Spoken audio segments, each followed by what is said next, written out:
Good morning, Kentuckiana. It is 9 o'clock on your Saturday morning. Thanks for joining us here on Good Morning Kentuckiana. I'm Jim Stratman. Grace has the weekend off.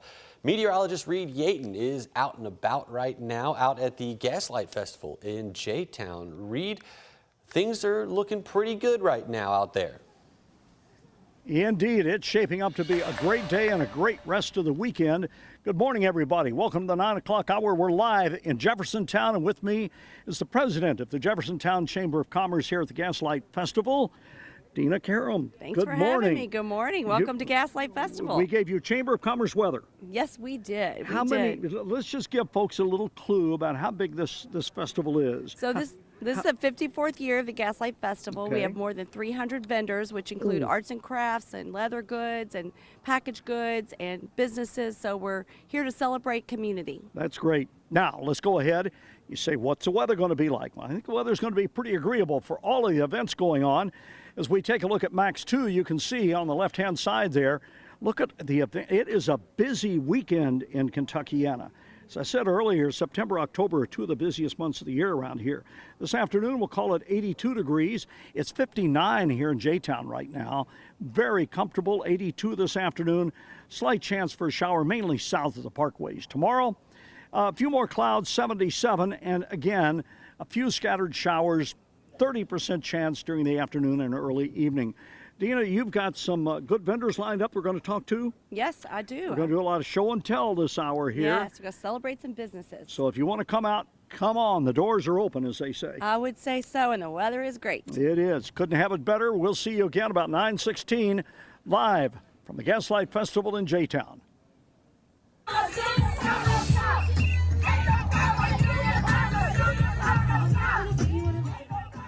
Some Louisville workers from Ford are up in Detroit, as you just saw, out there on the picket lines as union workers continue their strike against the big three automakers.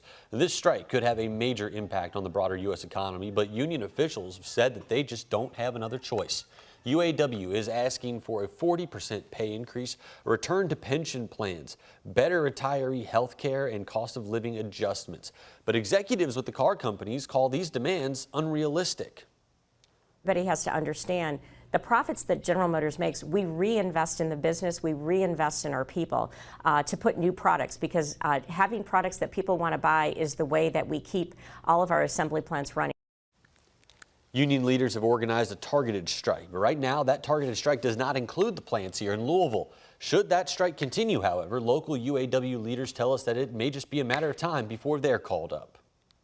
1,000%, we're prepared, we're on it, and we're continuing as we speak right now to manicure and that plan, right? It's going to be precision, a precision delivery. Ford says late Friday night it was laying off 600 workers. Now the company said it's a consequence of the strike at the Michigan plant and will affect assembly and paint departments. A company spokesperson said that the components built by those 600 employees use materials that must be E-coated for protection, and that E-coating happens in the paint department. Well, JCPS now has a start date for early childhood education. Other JCPS students have been back in the classroom for more than a month, but the district delayed the start of this program after transportation issues that started the school year. WHAS11's Taylor Woods and photojournalist Elijah McKenzie break down the changes families can expect when their little ones go back.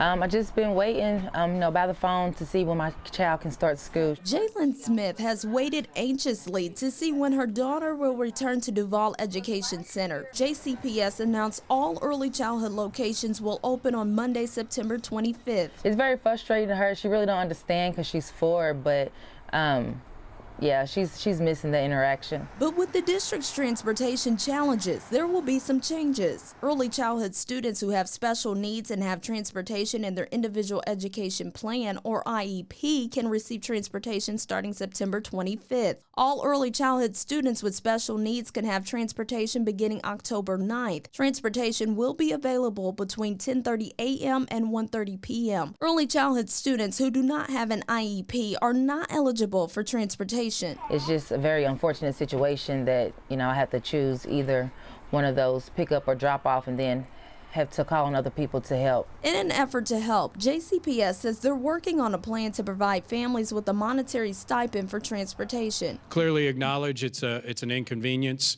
and a problem, but that's what the stipend's for. Unfortunately, in our current situation, there is no other way around. However, Smith is concerned about her 4-year-old daughter, Jersey, missing out on learning and social interactions between other students. I mean, I do as much as I can while I'm at home with her, as much as my family does, but she still needs, the hands-on from teachers at school. Summer programming will be extended next summer for students to make up for readiness to kindergarten. Superintendent Marty Polio says these transportation adjustments highlight the need for more bus drivers, putting out this call for help. Once again, we have 575 bus drivers. We need about 100 more in order to meet all of the needs of our current transportation system. Polio says they're working on ways to attract more drivers. Taylor Woods, WHAS11 on your side.